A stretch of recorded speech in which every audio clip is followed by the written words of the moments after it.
So కల్కి నుంచి release trailer వచ్చేసింది. నాగి మామ ఈ సినిమా ఇంతకన్నా వేరే లెవెల్లో ఉండదు అనుకున్న ప్రతిసారి నువ్వు ట్రైలర్లతో అదర కొడుతున్నావు. అసలు ఈ ట్రైలర్లు ఎంత బాగుందంటే మనకి ఫస్ట్ ట్రైలర్ లో ఏవైతే డీటెయిల్స్ ఇచ్చారో వాటికి కొంచెం కాంట్రాడిక్టరీగా అండ్ ఆల్సో కొంచెం స్టోరీని ఇంకొంచెం ఎన్హాన్స్ చేస్తూ చూపించినట్టు అనిపించింది నాకైతే మాత్రం. ఈ ట్రైలర్ డీటెయిల్స్ అయితే మాత్రం మతిపోయేలా ఉన్నాయి. సో ఎలాంటి డిలే చేయకుండా మనం ట్రైలర్ లోకి వెళ్ళిపోదాం. ఒక థియరీ కూడా ఉంది, ఎండింగ్ లో మాట్లాడదాం. ట్రైలర్ స్టార్ట్ అవడమే మనకి అశ్వత్థామ శివలింగం మీద వాటర్ ఆగిపోవడం చూపిస్తారు. అది చూసి ఆయన సమయం వచ్చింది అంటారు. బట్ హిందీ ట్రైలర్ లో అశ్వత్థామ ఆమెని వెతకడానికి సమయం వచ్చింది అంటాడు అనమాట. సో అశ్వత్థామ కల్కి అవతారం ఎవరి కడుపులో పుడతాడో ఆమెని వెతుకుతున్నాడో అనిపిస్తుంది అనమాట నాకైతే. మరి సుమతి కడుపులో కల్కి ఉన్నాడని అశ్వత్థామ ఎలా కనిపెడతాడు? నాకైతే అశ్వత్థామ దగ్గర ఉన్న చింతామణి వల్లనే కనిపెడతాడు అనిపిస్తుంది. ఎందుకంటే అశ్వత్థామ ఫస్ట్ ఆ మణి పట్టుకున్నప్పుడు ఆ చింతామణి మెరుస్తున్నట్టు కనబడతా ఉంటుంది అనమాట. అది మామూలు మణి అయితే ఖచ్చితంగా కాదు, దానికి చాలా శక్తులు ఉన్నాయి. దాని గురించి మనం ఆల్రెడీ చాలా సార్లు మాట్లాడేసుకుందాం. నాకైతే మాత్రం మేబీ జస్ట్ మేబీ సుమతిని చూసిన ఫస్ట్ టైమే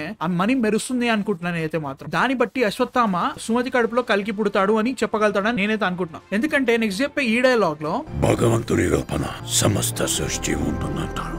అలాంటిది మీ కడుపులో భగవంతుడే ఉన్నాడు. చాలా కాన్ఫిడెంట్ గా ఉంటాడు అనమాట అశ్వత్థామ. ఈ షాట్ లో మనం అశ్వత్థామ అండ్ సుమతి శంబాలకు వచ్చినట్టు చూడొచ్చు. ఇది భైరవ అండ్ అశ్వత్థామ మధ్యలో ఫస్ట్ ఫైట్ తర్వాతనే జరుగుతుంది. ఇదే వెహికల్ లో వస్తారు అండ్ ఆల్సో ఇదే ట్రైలర్ లో రెబల్స్ అశ్వత్థామకి హెల్ప్ చేస్తున్నట్టు కూడా చూపిస్తారనమాట. దాని వల్ల అశ్వత్థామ భైరవ నుంచి తప్పించుకొని సుమతిని శంబాలకి తీసుకొచ్చినట్టు తెలుస్తుంది మనకి శంబాలలో చూపించే ఒకే ఒక చెట్టు కూడా ఎండిపోయి ఉంటుంది. ఎప్పుడైతే సుమతి శంబాలలో అడుగు పెడుతుందో శంబాలలో వర్షం పడుతుంది. అంటే శ్రీ మహావిష్ణువు అవతరించబోతున్నాడని ఇంతకంటే ఇంకా బలంగా ఎలా చెప్పగలుగుతారు చెప్పండి. ఇక్కడ శోభన గారి క్యారెక్టర్ కూడా రెబల్స్ చెప్పే స్లోగన్ మళ్ళీ చెప్తారు, రేపటి కోసం అని. అయితే మనకి ఆల్రెడీ రిలీజ్ చేసిన పోస్టర్ లో శోభన గారి క్యారెక్టర్ పేరు మరియం అంట. హిందూ గాడెస్ లో మరియమ్మన్ అని సౌత్ ఇండియన్ దేవత ఒకరు ఉన్నారనమాట. ఆవిడ గాడెస్ ఆఫ్ వెదర్ అంట. ఏమైనా కనెక్షన్ ఉందా వర్షానికి శోభన గారికి? దీని తర్వాత షాట్ లో ఇక్కడ శాశ్వత చటర్జీ ఇలా అంటాడు, ఈ రోజు చంపితే రేపేలా ఉంటుంది. ఐ థింక్ రెబల్స్ లో ఎవరో రేపటి కోసం అంటారేమో, దానికి ఈ రిప్లై ఇచ్చాడు అనుకుంటా. కాకపోతే అదే డైలాగ్ తో శోభన గారు ఎప్పుడైతే ఆ డైలాగ్ చెప్తారో వెంటనే ఈ డైలాగ్ పెట్టడం సూపర్ సింక్ అయింది. ఈ రెండు ట్రైలర్స్ లో భైరవని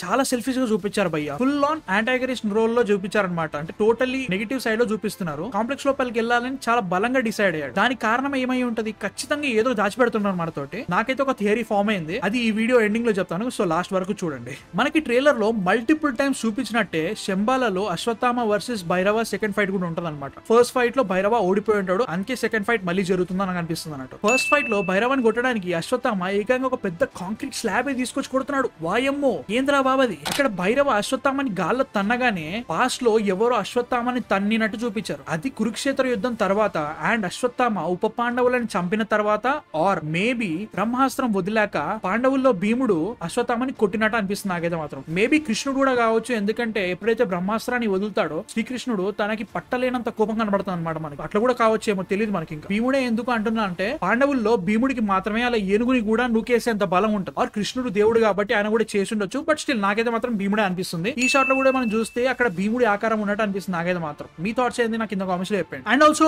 ఈ పర్టికులర్ షాట్ లో ఏనుగు ఉండడం వల్ల ఒక రకమైన సింబాలిజం అయితే గ్యారంటీ క్రియేట్ చేశారు. ఎందుకంటే ద్రోణాచార్యుని చంపాలప్పుడు ధర్మరాజు అశ్వత్థామ హతః కుంజరహ అంటాడు అనమాట. కుంజరం అంటే ఏనుగు అన్నట్టు. అశ్వత్థామ అనే పేరుని ఏనుగుని చంపేసి అశ్వత్థామ చనిపోయాడు అనేసరికి ద్రోణుడు పడిపోతాడు. అది ధర్మరాజు చెప్పిన తర్వాతనే. సో సడన్ గా ఇక్కడ ఒక ఏనుగుని ఎందుకు పెట్టారు? అదే ఏనుగు చచ్చిపోయిందా లేదంటే ఒక సింబాలిక్ గా పెట్టారు నాకు అర్థం కావట్లేదు. But still fantastic reference. ఈ ఫ్రేమ్ అయితే మాత్రం మాటల్లో చెప్పలేనిది గాయస్. ఎందుకంటే కురుక్షేత్ర యుద్ధంలో కౌరవులు పాండవులు కలిపి దాదాపు 40 లక్షల మంది యుద్ధం చేశారు. అందులో పాండవుల సైడ్ 8 మంది మిగలగా కౌరవుల సైడ్ జస్ట్ 3 మాత్రమే మిగిలారు. పాండవుల సైడ్ లో పాండవులు 5, శ్రీకృష్ణుడు, సాత్యకి, కృపాచార్య వాళ్ళు మిగిలితే కౌరవుల సైడ్ లో జస్ట్ అశ్వత్థామ, యుయుతి అండ్ కృతవర్మలు మిగిలారనమాట. దీనిలో అశ్వత్థామ అండ్ కృపాచార్య చిరంజీవులు. దాదాపుగా 40 లక్షల మంది చనిపోయారు. దాంట్లో చాలా చాలా చాలా చిన్న పార్టీ మనకు చూపిస్తున్నారు అనమాట. అదే ఇంత బాగుంటే మొత్తం కురుక్షేత్ర యుద్ధం ఇంకెంత బాగుంటుందో ఒక్కసారి ఊహించేసుకోండి. నేనైతే మాత్రం ఈ సీన్ కోసం పిచ్చ వెయిటింగ్ సినిమాలో. ఈ షాట్ లో యాస్కిన్ చాంబర్ లో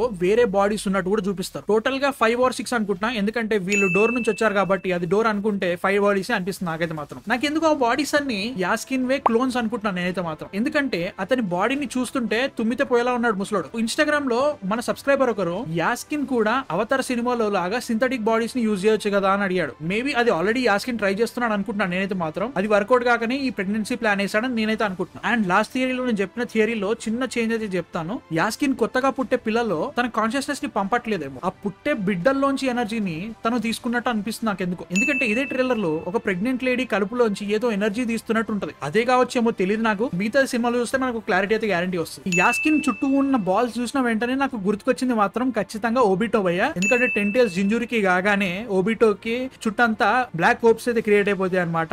నారుటో ఫ్యాన్స్ మీకు కూడా ఇలానే అనిపిస్తే నాకు కింద కామెంట్స్ లో చెప్పేయండి. ఇక్కడ యాస్కిన్ ఇలా అన్నప్పుడు ఎన్ని యుగాలైనా ఎన్ని అవకాశాలు ఇచ్చినా మనిషి మారలేడు. నాకైతే యాస్కినే కలి ఫిజికల్ ఫామ్ అనిపిస్తుంది. ఈ డైలాగ్స్ బట్టి యాస్కిన్ చాలా యుగాలుగా భూమి మీద ఉన్నాడు అనిపిస్తుంది. అండ్ ఈ డైలాగ్ వల్ల యాస్కిన్ తనే దేవుడు అనుకుంటున్నాడు. అండ్ ఈ షాట్ లో ఉన్న సింబలిజం మాత్రం మామూలుగా లేదు.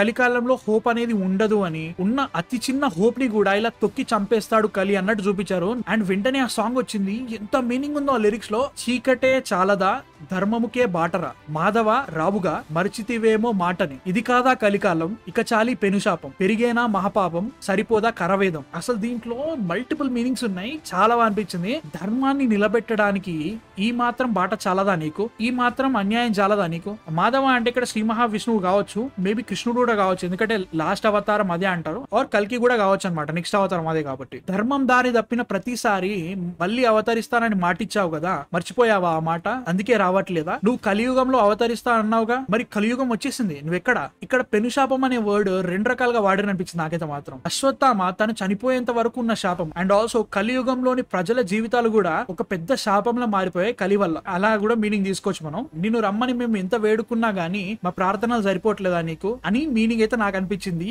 ఈ సాంగ్ లో ఎంత డెప్త్ ఉందంటే నాకు జస్ట్ జనరల్ ఫస్ట్ టైం విన్నప్పుడు అరే బాగుంది అనిపించింది. సెకండ్ టైం కొంచెం మీనింగ్ యాడ్ చేసిన తర్వాత ఇంకా బాగుంది అనిపించింది. ఒక్కసారి దీన్ని డీకోడ్ చేసిన తర్వాత నాకు మైండ్ పోయింది. ఈ డీకోడ్ ని కరెక్ట్ చేసిన నాకు తెలియదు. నాకైతే మాత్రం చాలా బాగా అనిపించింది. మేబీ మిస్టేక్స్ ఉంటే నాకు కింద కామెంట్స్ లో చెప్పండి. నాకు మాత్రం మైండ్ దొబ్బింది. So back to trailer breakdown. శంబాలలో ఇంకా మనుషులు దేవుణ్ణి పూజిస్తున్నట్టు చాలా రెఫరెన్సెస్ చూపిస్తారు అనమాట. సో ఇంకా కొంతమంది మనుషులు దేవుని కోసం వెయిట్ చేస్తా ఉన్నారు. అదే ఈ ప్రార్థన అని నేను అనుకుంటున్నా. సో ఇక్కడ ఉన్నది ఉత్తర, అభిమన్యుడి భార్య అనమాట. ఉత్తరగా చేసేది మాలవిక నాయర్ అనమాట. కొంతమంది మృణాల్ ఠాకర్ ఉన్నారు, కాకపోతే మృణాల్ ఠాకర్ కాదు, మాలవిక నాయర్ చేస్తుంది. పాండవుల వంశపు ఆఖరి వారసుడు పరీక్షిత్తు ఈవిడ కడుపులోనే ఉంటాడు. మనం ఇప్పటికీ చాలా సార్లు చెప్పుకున్నట్టుగానే అశ్వత్థామ ఉత్తర కడుపులోకి బ్రహ్మాస్త్రాన్ని వదిలాడనమాట ఈ షాట్ లో. అండ్ ఆ బిడ్డ కూడా చనిపోతుంది. శ్రీకృష్ణుడు ఆ బిడ్డని బతికిస్తాడు తన మాయతో. సో ద్వాపర యుగంలో ఉత్తర కడుపులోని బిడ్డని చంపినందుకు ప్రాయశ్చిత్తంగా ఇప్పుడు సుమతి కడుపులోని కల్కిని కాపాడదాం అనుకుంటున్నాడు అశ్వత్థామ. ఇదిరా రైటింగ్ అంటే, ఇదిరా స్టోరీ టెల్లింగ్ అంటే. నాగిమావా అసలు ఒక్కొక్క థియరీకి నాకు మైండ్ పోతుంది. వేరే లెవెల్ రైటింగ్ ఇది, కుమ్మేసిన అసలు మామూలుగా. నేనైతే మాత్రం మూవీలో ఈ మహాభారతం ఎపిసోడ్ కోసం చాలా వెయిటింగ్.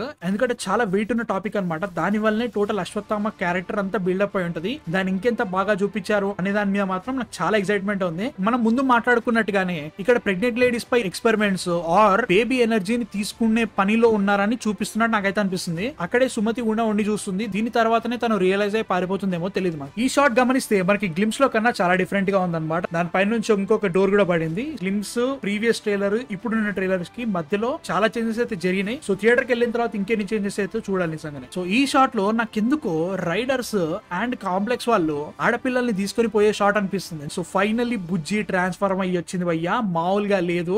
మనకి లాస్ట్ ట్రైలర్ లో బుజ్జిని భైరవ రిపేర్ చేస్తున్నట్టు చూపిస్తారు. ఫస్ట్ ఫైట్ లో భైరవ ఓడిపోయాక మళ్ళీ బుజ్జిని అప్గ్రేడ్ చేసి రీమ్యాచ్ కి రెడీ అయ్యాడు అన్నట్టు అనిపిస్తుంది. సో ఎండింగ్ లో ఇంకో థియరీ చెప్తా అన్న భైరవ మీద. సో దాని గురించి మాట్లాడదాం రండి. అసలు భైరవకి కాంప్లెక్స్ అంటే విపరీతంగా అబ్సెషన్ ఉంది భయ్యా, మామూలుగా లేదు అది. దానికోసం ఎంత దూరమైనా వెళ్ళిపోతున్నాడు. ప్రెగ్నెంట్ లేడీని కూడా అసలు వదలట్లేదు. ఈ అబ్సెషన్ వెనక చాలా పెద్ద రీజన్ ఉండాలి. జస్ట్ ఏదో కాంప్లెక్స్ లోకి వెళ్ళి హాయిగా బతకొచ్చు అనేది మాత్రం అంత స్ట్రాంగ్ గా అనిపించట్లేదు నాకైతే మాత్రం మోటివేషన్. పోనీ అదే రీజన్ అనుకున్నాం అనుకో, దానికి ప్రభాసే భైరవ క్యారెక్టర్ చేయాల్సిన అవసరం ఏముంది? ఇంకెవరైనా చేయొచ్చు కదా, అంత పెద్ద స్టార్ చేయాల్సిన అవసరం ఏంది? నాకైతే మూవీ ఎండింగ్ లో ఎందుకు భైరవనే కల్కి అనిపిస్తుంది. ఈధర్ తను స్టార్టింగ్ నుంచే కల్కి అయి ఉండాలి, లేదా కల్కి కాన్షియస్నెస్ భైరవ బాడీ లోపలికి ట్రాన్స్ఫర్ అయి ఉండాలి. నాకైతే ఈ 2 పాసిబిలిటీస్ అనిపిస్తున్నాయి అనమాట. ఎందుకంటే చిరంజీవుల్లో ఒకటి కాకుండా, కల్కి కూడా కాకుండా, ప్రభాస్ జస్ట్ భైరవ అంటే ఈ క్యారెక్టర్ చాలా చాలా వెయిట్ ఉండాలి, చాలా న్యాయం చేయాలి. లేకపోతే కొంచెం అన్సాటిస్ఫాక్టరీ అయితే నాకైతే అనిపిస్తుంది. అనిపిస్తుంది. సో మీ థాట్స్ ఏంటి, అసలు భైరవానే కల్కియా కదా నాకు కింద కామెంట్స్ లో చెప్పండి. సో ఇవి నాకు ఈ ట్రైలర్ లో కనిపించిన డీటెయిల్స్ అనమాట. నాకైతే మాత్రం మైండ్ పోయేలా ఉంది. అసలు 27th నాడు 1 AM షోస్ అయితే 1 AM షోస్, 4 AM షోస్ అయితే 4 AM షోస్, ఏ షో అయినా షో తొందరగానే సినిమాకి వెళ్ళిపోతా, చూసేస్తా. ఈ 2 ట్రైలర్లు చూసిన తర్వాత మన తెలుగు ఫిల్మ్ ఇండస్ట్రీ మీద చాలా గర్వంగా అనిపిస్తుంది నాకైతే మాత్రం. జస్ట్ ఏదో విజువల్స్ మీద మాత్రమే కాకుండా చాలా కష్టపడ్డట్టు కనబడుతుంది టీమ్. అది ప్రతి ఫ్రేమ్ లో కనబడుతుంది. చిన్న చిన్న మైనర్ మిస్టేక్స్ అయితే ఆబ్వియస్లీ ఉన్నాయి, బట్ స్టిల్ అవన్నీ చాలా నెగ్లిజిబుల్ అనమాట. ఇంకా ఆలోచించేదేలే, 27th నాడు వెళ్ళిపోవాల్సిందే, మామూలుగా లేదు. సెకండ్ ట్రైలర్ అయితే ఇంకా పెంచింది హైప్ ని. మీ థాట్స్ ఏంటి అసలు? సెకండ్ ట్రైలర్ వచ్చిన తర్వాత కల్కి మీద మీ హైప్ ఎలా క్రియేట్ అయింది, హోప్స్ ఎలా ఉన్నాయి, మీ థాట్స్ కింద కామెంట్స్ లో చెప్పండి ట్రైలర్ గురించి. అండ్ నెక్స్ట్ వీడియోతో మళ్ళీ కలుస్తా. అంతవరకు man of fiction signing off.